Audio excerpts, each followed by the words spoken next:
Good morning, everyone.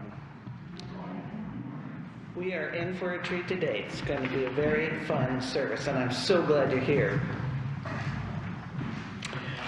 The opening words I'm about to share were gifted to me from Tara Anderson. In the fall, when you see geese heading south for the winter, flying along in a V formation, you might be interested in knowing what science has discovered about why they fly that way. It has been learned that as each bird flaps its wings, it creates uplift for the bird immediately following. So flying in a V formation, it helps the whole flock add at least 71% greater flying range than if each bird were flying on its own.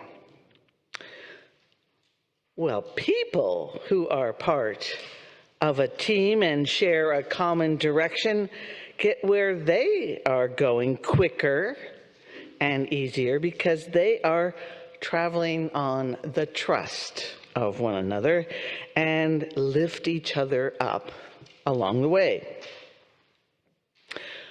When a goose falls out of formation, it suddenly feels the drag and the resistance of trying to go through it alone and quickly gets back in formation to take advantage of the power of the flock.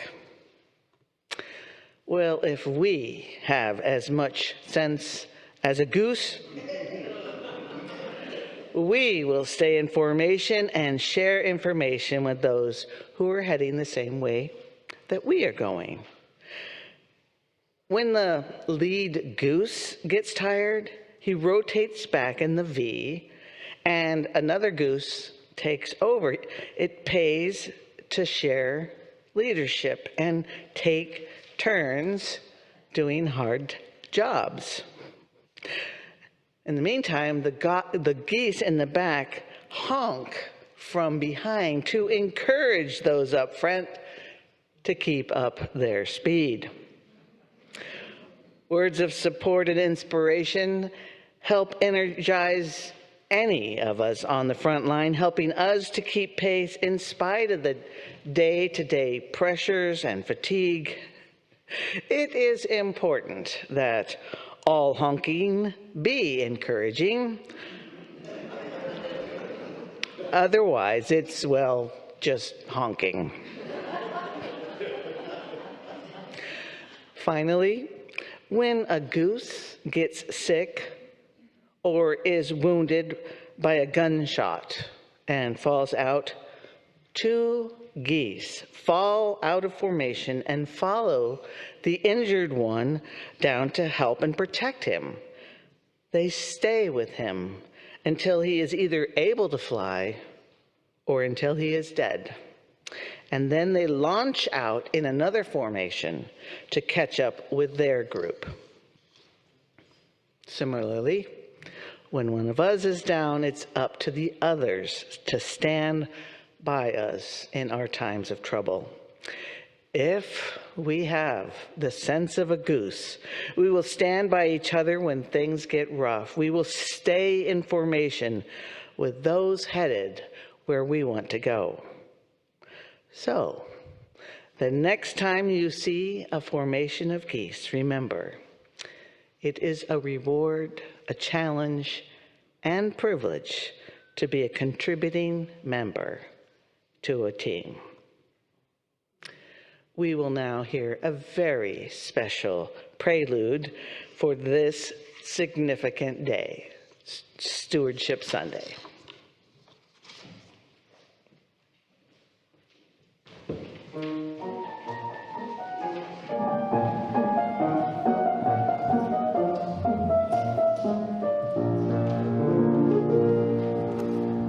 Money makes the world go around, the world go around, the world go around. Money makes the world go around, it makes the world go round. A mark, a yen, a buck, or a pound. A buck or a pound, a buck or a pound is all that makes the world go around. That clinking, clanking sound can make the world go round.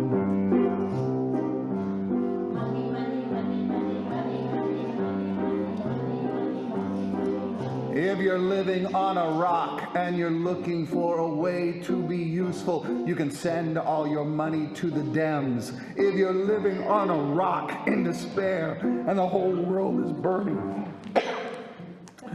you can sigh, you can, I'm sorry.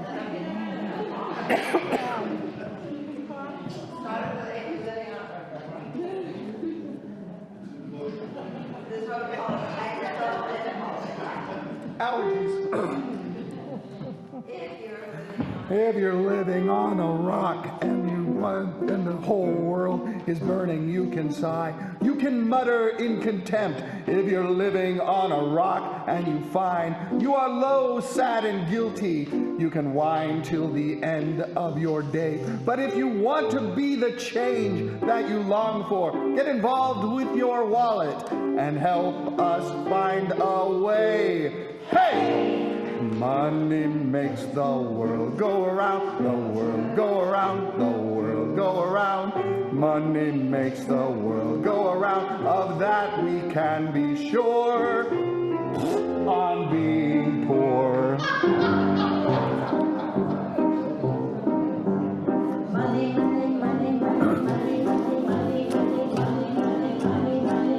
When we haven't any cash in the hopper and we curse our misfortunes, we can find the will to go on. When there isn't any dough in the mattress and we look to our neighbors, but it looks like our neighbors have gone. When there isn't any more in the mattress pockets and we escape for a penny. Then we lift our eyes to the ceiling and we cry to the heavens. How did we end up skint? Oi! Money makes the world go around, the world go around, the world go around. Money makes the world go around. That clinking, clanking sound of money, money, money, money, money, money, money, money. Get a little, give a little, money, money, money, money. A mark, a yen, a buck, or a pound. That clinking, clanking, clunking sound is all that makes the world go round. It makes the world go round.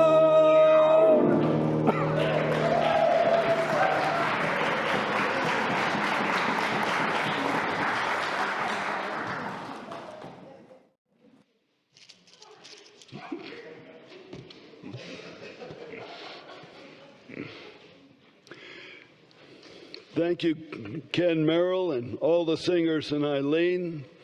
Thank you for those emotional words. My name's Gary Hittel. Good morning. I want to tell you just a little bit about an observation I've had over the last several months. I used to work in Washington, D.C. in a federal office building. Now, it wasn't one of those massive ones. It had a moderate-sized lobby, but you did not want to be in that lobby anywhere near the elevators at 5:02 in the late afternoon. You simply did not. It wasn't safe. You ran a very real threat of being trampled as folks stampeded from the building that day. Here at Whidbey Island Unitarian Universalist, I have often seen just the opposite occur at 9:58 in the morning. We have a massive ingress of folks growing our in-person congregation from some 10 or 15 folks to 40 or even 50, like today. And that's about 2 minutes before I bang the gong. I theorize this is because there are two types of people in the world, and they share our island as well. First, there are those who feel tremendous angst if they are late.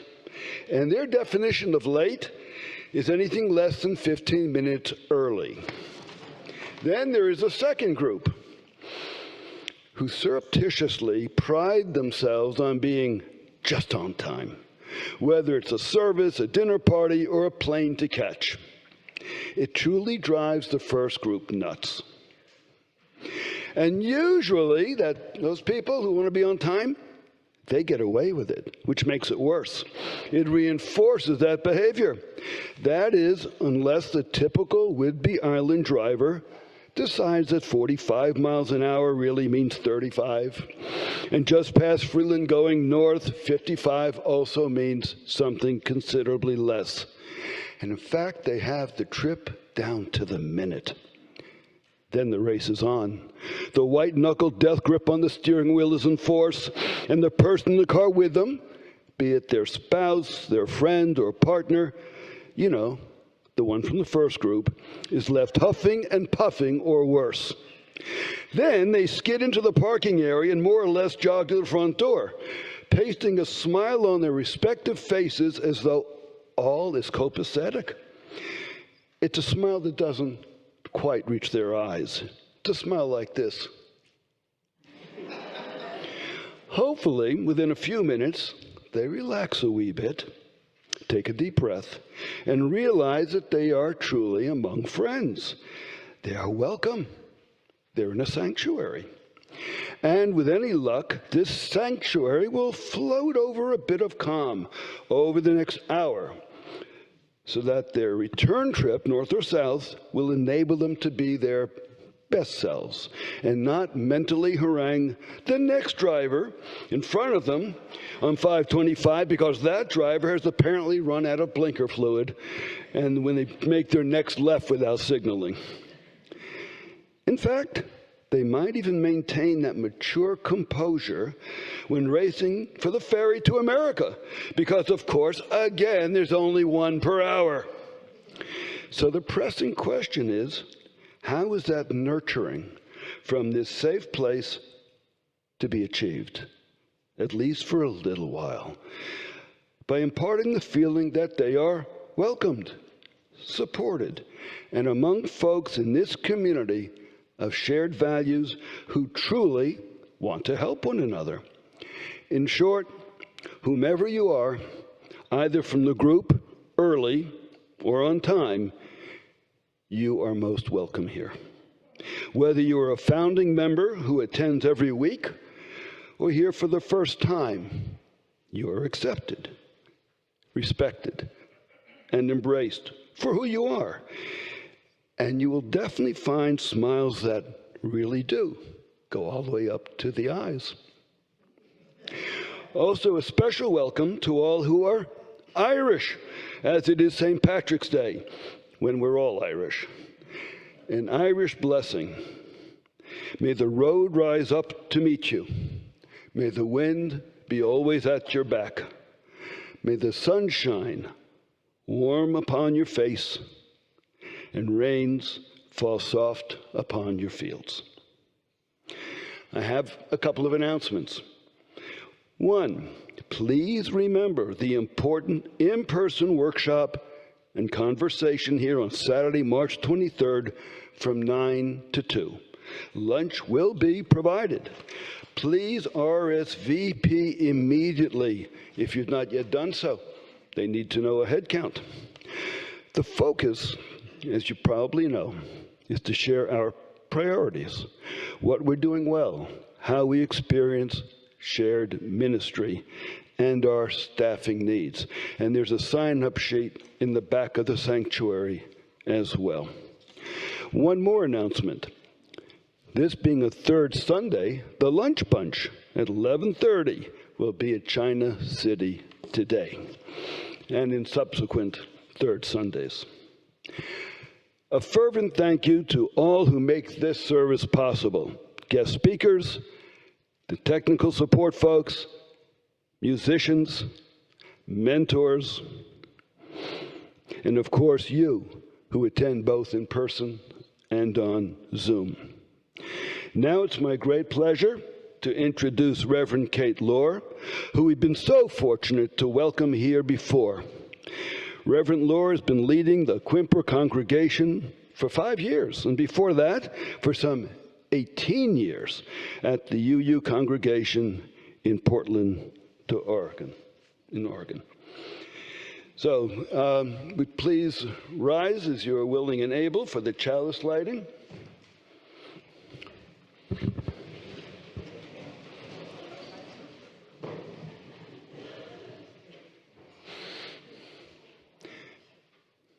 And together, love is the spirit of this congregation, and service is its practice.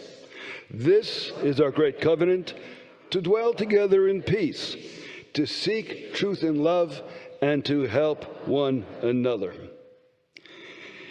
At times, our own light goes out and is rekindled by a spark from another person. Each of us has cause to think, with deep gratitude, of those who have lighted the flame within us. That's from Albert Schweitzer. We ready for our first hymn together? Entitled Together. You will search in vain if you look for it in the gray hymnal. We are fortunate to have real talent here. This is new music. Lyrics by John Fetro, music by Eileen Soskin. Eileen will play it through once as our special musicians, listed in the order of service, sing it first, then the second time with all of us.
Peace.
Hello. Most of you know me. My name is Patricia Duarte-Pocock. Duarte is a common name in California. Well, it seems that every other person I meet here on the island seems to know the name Pocock. If you don't know why, ask me after. I'd like to tell you a little bit about myself, my spiritual journey, and my need for belonging. I was born, raised, and educated almost exclusively in Los Angeles County. My view of the world and life itself was shaped rather rigidly by my Catholic upbringing. The foundation I received in Catholic school prepared me well for academia, but did little for my spiritual self. I was only in my teens when I began to question the myths and the dogma presented during those formative years. I came to the conclusion that truth could only be found through the disciplines of math and science. My heroes were Einstein, Oppenheimer, and Wernher von Braun.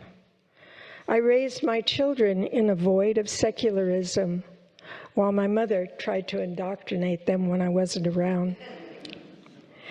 But in the midst of all this enlightenment, I knew something was always missing. I tried attending theosophy lectures.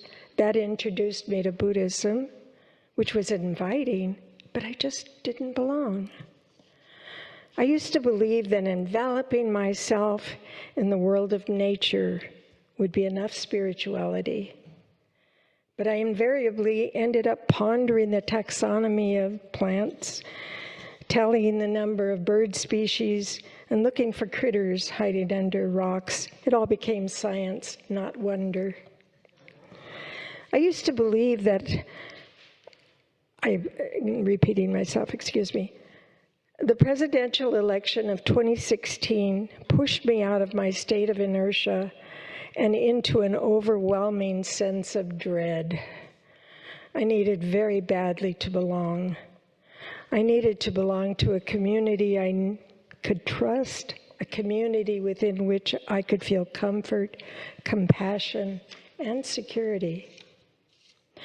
At the time, we were still living in California, and I decided to investigate Unitarianism. I didn't know anything about it at that point. We visited a few churches and became friends at the neighborhood Unitarian Church, Universalist Church in Pasadena. Because our son was living on Whidbey, we visited UUCWI almost every time we were on the island. I was enthralled with the sanctuary, the surroundings, the serenity I felt here. I wanted to be a part of this beautiful place. I wanted to belong. The word belonging can be such a gentle or a powerful word. It can be selfish, as in, this belongs to me, or these are my belongings, or even, you belong to me. Rather, I began to feel that I wanted to belong to this place of beauty and peace. I wanted to belong with the other gentle people I spoke with, the generous people who invited us into their homes. It was this sense of belonging that I wanted to be a part of. It was here, in this sanctuary, that I could feel my own inherent worth. It was here, in this congregation, that I felt free to find my own truth and meaning, free of dogma, free of dogmatic dictates. It was here I could feel entirely welcomed and treated with respect and kindness. It was here I found a beloved community. It is here that I have fulfilled my need for belonging. Earlier, you heard the reminder regarding the workshop here on March 23rd to share your priorities, visions, and ideas for our UU future. Of course, all this was built upon our UU heritage and the foundation provided to us from our ancestors.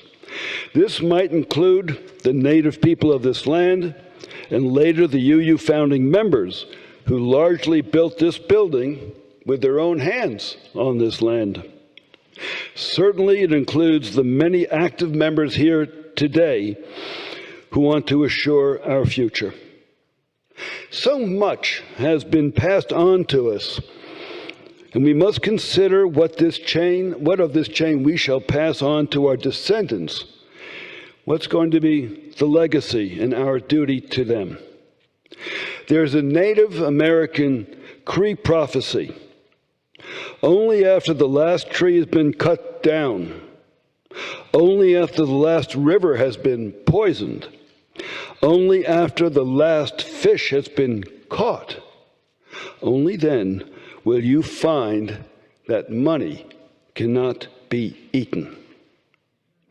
So what should we do with our money that is worthwhile, since hoarding it is not the answer? What should we do to avoid traveling down that path? What should we do with the funding to move our congregation forward and support UU values in these particularly troubled times of existential threat to our very democracy? British historian and philosopher Benjamin Disraeli had said, "What we have learned from history is that we do not learn from history." Yet he believed in an organic society in which different classes have natural obligations to one another. There is a cliche, if you want to go fast, go alone.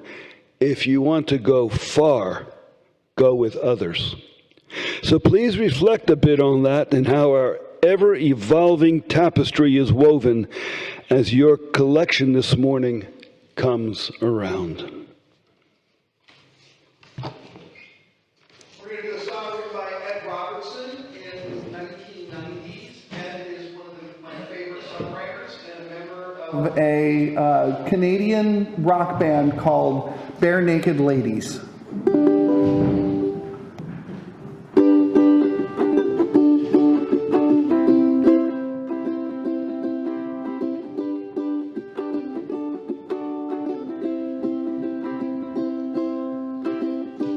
If I had $1 million, If I had $1 million, well, I'd buy you a house. I would buy you a house. If I had $1 million, If I had $1 million, I'd buy some furniture for your house. maybe a nice Chesterfield or an ornament. If I had $1 million, If I had $1 million, well, I'd buy you a K car. oh, wouldn't you really rather have a Tesla? If I had $1 million, I'd buy your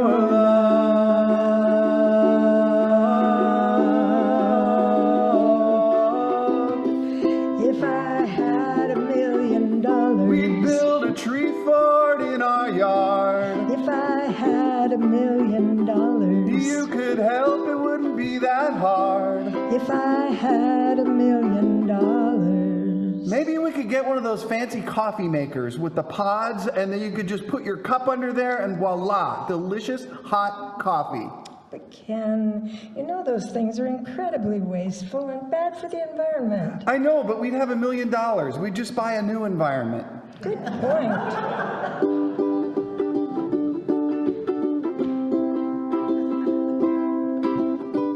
If I had $1 million, If I had $1 million, well, I'd buy you a fur coat. but not a real fur coat, that's cruel. And if I had $1 million, If I had $1 million, well, I'd buy you an exotic pet. yep, like a llama or an emu. And if I had $1 million, If I had $1 million, well, I'd buy you John Merrick's remains.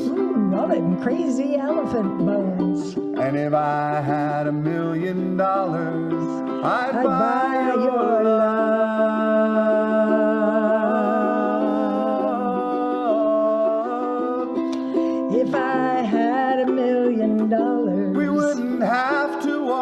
store. If I had $1 million, We'd take a limousine 'cause it costs more. if I had $1 million, We wouldn't have to have potluck dinners. but we would have potluck dinners. Oh yeah, we'd still have potluck dinners. We'd just have them catered. Ooh. And an open bar with umbrella drinks? Yeah, and margaritas and hollowed out pineapples. With imported tequila and Himalayan salt on the rim? Of course.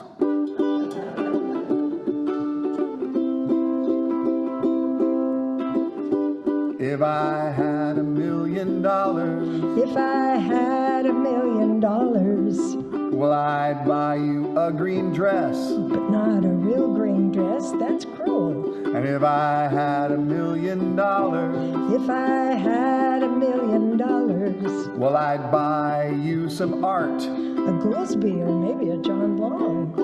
And if I had $1 million, If I had $1 million, well, I'd buy you a monkey. haven't you always wanted a monkey?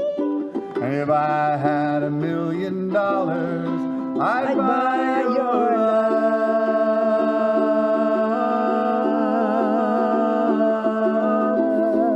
If I had $1 million, If I had $1 million, if I had $1 million, if I had $1 million, if I had $1 million,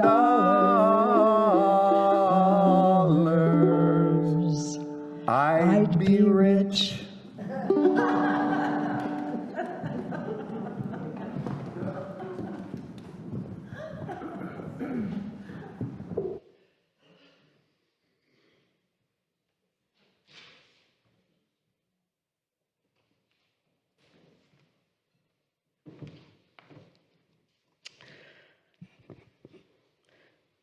Stewardship Sunday is a day that we share from the heart. So I'm going to do something I have never done before. I'm going to share a poem I wrote for today.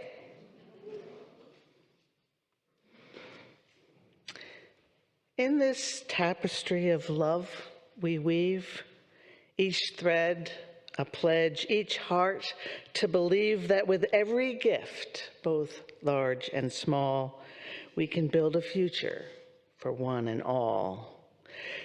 In unity, we stand. In diversity, we thrive. With open hearts, our spirits alive. For in this sanctuary, our souls unite. And in the beauty of giving, our spirits take flight, like the geese. So let us pledge with voices raised high to uphold our values, to reach for the sky, for in our generosity we find our voice to create a world where all rejoice. Now, I was going to follow that with one of the hymns that made me feel most welcome when I first found Unitarian Universalism, but in the spirit of time, we're going to do it next time I preach. So the title of the homily was given to me by Gary, because I had a boring one. And it's called Growing Essential Relationships. Now, I'd like to begin by asking you to call forth a memory of a specific day, the day you first walked into a Unitarian Universalist congregation. What were you wearing? What did you notice about the building? How did you feel before you walked in the door? Were you excited or nervous? Do you recall what led you to explore the congregation? What were you looking for? Had something happened in your life? What was the need that brought you here? Were you feeling lost or lonely? Were you grieving or angry at the state of the world? Now, picture yourself walking into that UU congregation. Perhaps it was this one. For the first time. Who greeted you? Or did anyone? Was there someone who made you feel welcome? Or were you left alone to figure out where to go?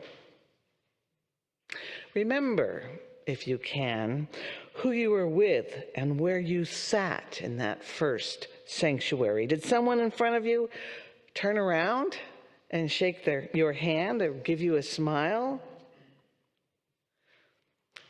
Remember, if you can, who the speaker was. What did they look like? Were they young, old? How were they dressed? How did it feel during the service and afterwards? Did you hang out at coffee hour or did you make a hasty exit? If you hung around, what was that like? Did people approach you and engage you, or were you left alone? Now, I'd like to invite you to remember a different day. For those of you still new to UUCWI, this might be more of an active imagination than of recall, because the day I'd like you to remember was that day, that moment when you decided that you were a Unitarian Universalist and that UUism was your spiritual home. Can you remember when you decided that? When you made the leap from whatever you were before calling yourself a UU? How did that moment feel? Were you giddy and gleeful? Did it feel like a big step or the most natural thing in the world? For me, it was a huge relief. A place where I could bring my spirituality and my intellect in the same place. Now, as Patricia did so well, allow yourself now to recall the feeling of belonging. Allow yourself to feel gratitude for those relationships that you have discovered through Unitarian Universalism. For these are the people, the relationships with whom you share your joys and sorrows. These are the people who keep you going when you fall down from the weight of sorrow or pain or injury or disappointment.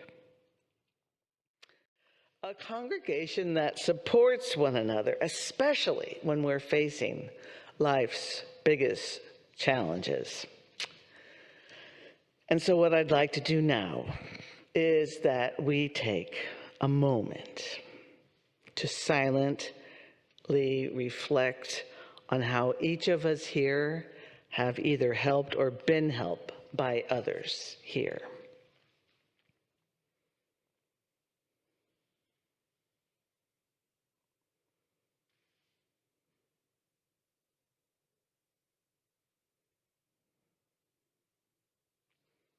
Thank you.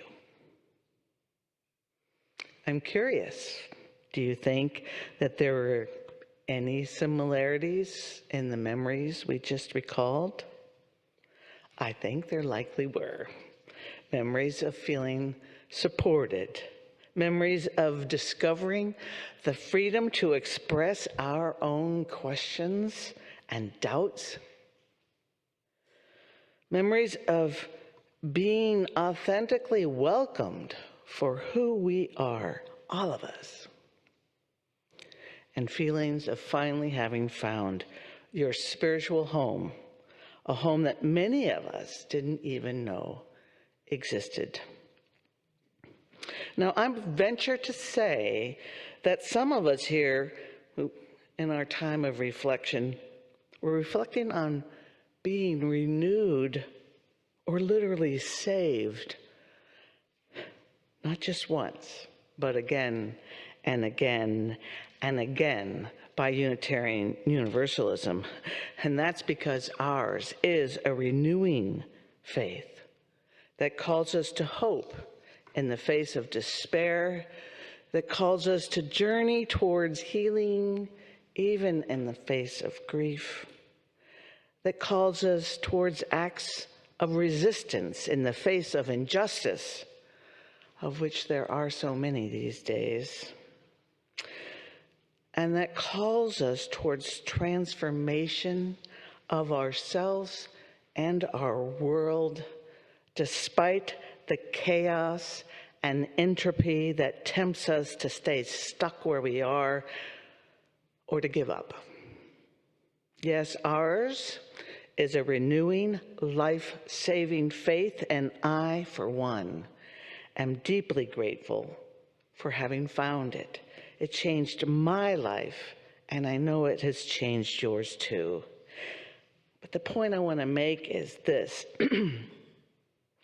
Just as our faith renews us, we must also renew it. And the annual fund drive is our opportunity to renew our commitment to this faith by supporting it financially. So, as you contemplate your annual pledge, I invite you to recall how this faith has renewed and sustained you, and perhaps even saved your life. Because your financial commitments not only help us keep the lights and heat on, it not only pays the staff salaries and supports our social justice work, but perhaps the greatest reason we need to generously support UUCWI is not only for what it has done for us, but what it will do for others. Right now, there is someone out there who is just like you once were, perhaps a long time ago. They don't know about us, but they need us, perhaps desperately. They're searching for something and they can't quite name it, and they don't know where to find it. But you know, and I know, that they'll find it here. So you see, your pledge isn't just for you or for any of us here today.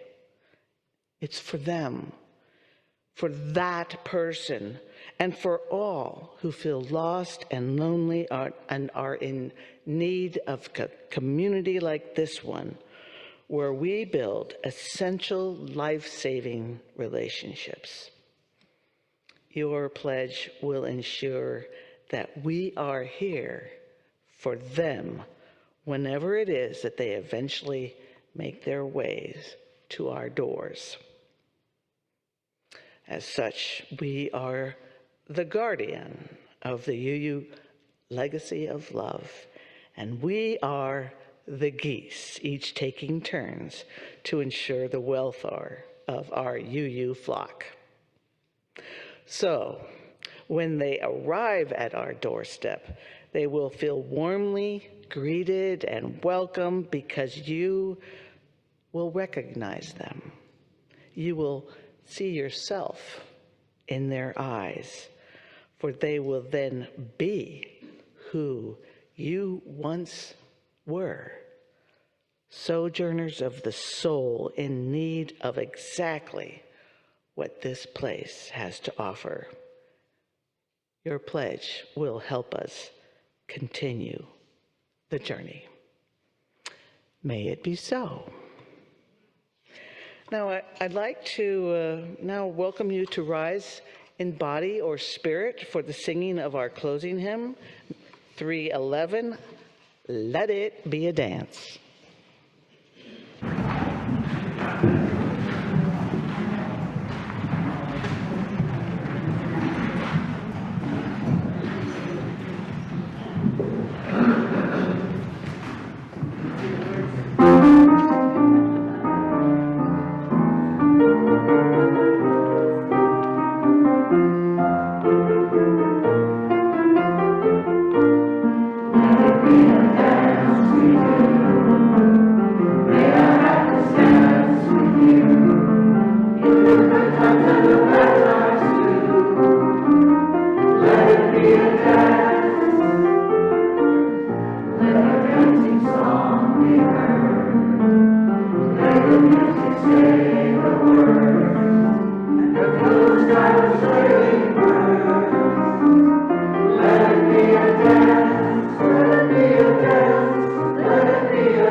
We're not done yet.